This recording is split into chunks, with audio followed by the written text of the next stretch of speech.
I don't want to disrespect a full martial arts, but what the is this?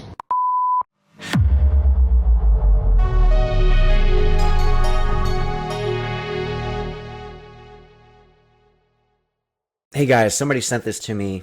This is Tony Jeffries. He's a boxer, accomplished to a degree. He won the not gold. He might have won the gold medal if he trained with Steven Seagal and had an open mind. Anyway, he won the bronze medal in the Olympics in boxing, and then went on to fight professionally. Was 9-0. I'm not sure if he really beat any names because a lot of pros actually pad their records with some easy fights to build up the name. But anyway, I think he retired at 27. I did a little research on him. He has a popular YouTube channel. He's got teaches boxing and all that stuff. So he does have knowledge as far as boxing goes. And this was an interesting video for me to break down and comment on because, of course, I have an amazing boxing match fighting Sugar Shane Mosley, somebody that Tony Jeffries never fought anyone close to at that level. And there's something very ironic about this that I'll mention at the end. Anyway, he's talking stuff about Steven Seagal, and he's saying he's not being disrespectful, but he knows that he is because he wouldn't keep saying, I'm not trying to be disrespectful. He knows what he's doing. So let's break this down and see what he says.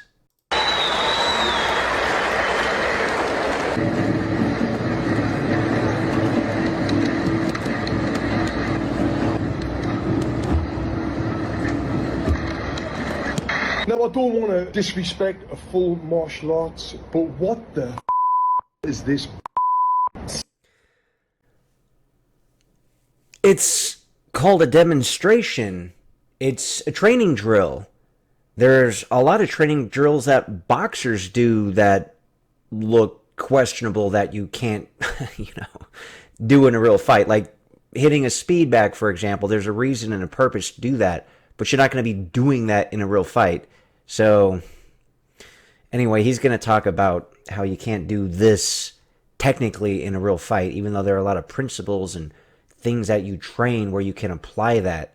Just like a speed bag, there's benefits to that in boxing, but Steven Seagal is getting men running up, attacking him, and he's just touching them and they're falling over. Am I missing something here? Where what I would do to Steven Seagal, if I was in this situation, I would Phoenix up the body and one big overhand right. And I tell you what, I'm not getting through to the ground like that.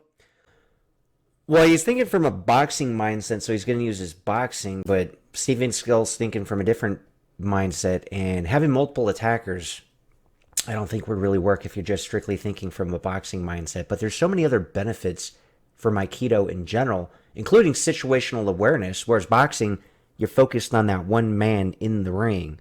So I think Aikido actually has a lot more real-world application that could be useful. And we got to remember the fundamental principle of Aikido is one of non-resistance to the opponent's force and incorporating their movement into your own. And it's an effective means of controlling them with very little physical effort.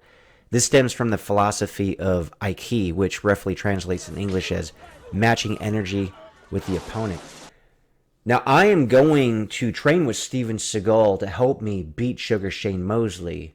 And if Tony Jeffries sees this video, guys, share it with him. He should see it. Like, I'm not crazy as far as thinking me spending 1 week with Steven Seagal in Russia is going to help me beat Sugar Shane Mosley with that alone.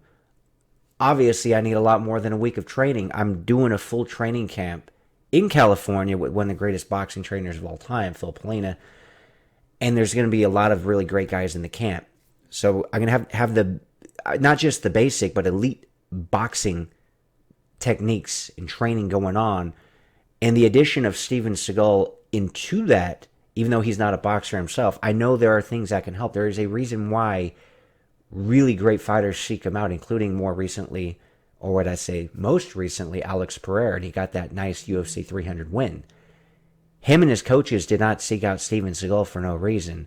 Steven Seagal helped them. And I do believe the stuff that Steven Seagal shows me and teaches me is going to apply a lot in the future with bare knuckle boxing and also karate combat, but I know there's some stuff I can use with padded gloves. I know there is. And the irony of this whole thing is that when I beat Sugar Shane Mosley... Whoa. Hey, wait a minute now. Wait a minute. Oh. When?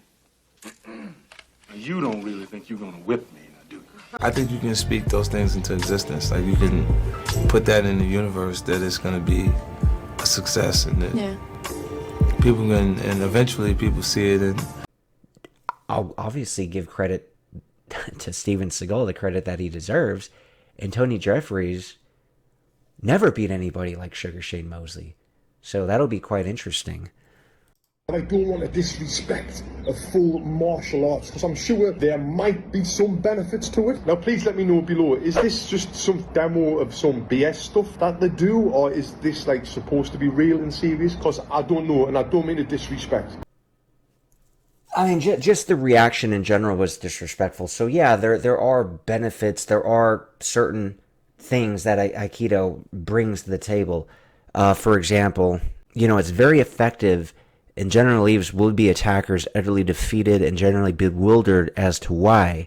And overall, it takes an extremely high level of skill to use effectively, and because it takes such a high level of skill to use effectively, most people don't understand it.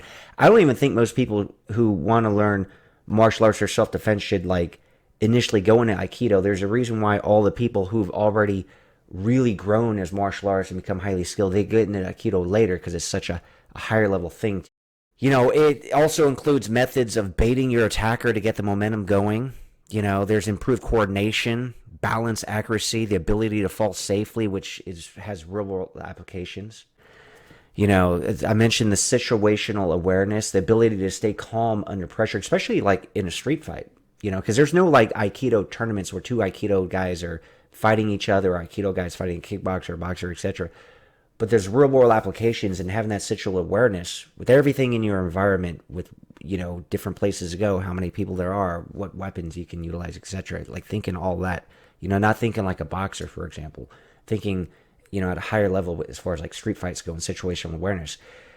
So I do have some experience with Aikido, because last year I did train with Seagal's top students. Well, his most senior student. I don't know who Seagal would actually say his top student is, but the guy who's been with him the longest and may very well be his best student. A guy named Sensei Elliot Freeman outside of St. Louis. So the stuff that he showed me was such a high level. I was very impressed by it. I'm a lifetime martial artist myself. I was very, very highly impressed. And he said he's only this compared to Steven Seagal. So that just kind of gives you an idea. But unless you experience this stuff, you wouldn't know. But it gives me an idea of how great Steven Seagal actually is. So I am very much looking forward to training with him in August in Russia, because Dubai is 150 degrees. So Seagal said we should do the training in Russia. And it's going to be a once-in-a-lifetime experience. It's in Russian. And I want to make sure Tony Jeffries and everybody else watches the fight against me and Sugar Shane Mosley, because I fully intend to shock the world, and Steven Seagal is going to help me do that.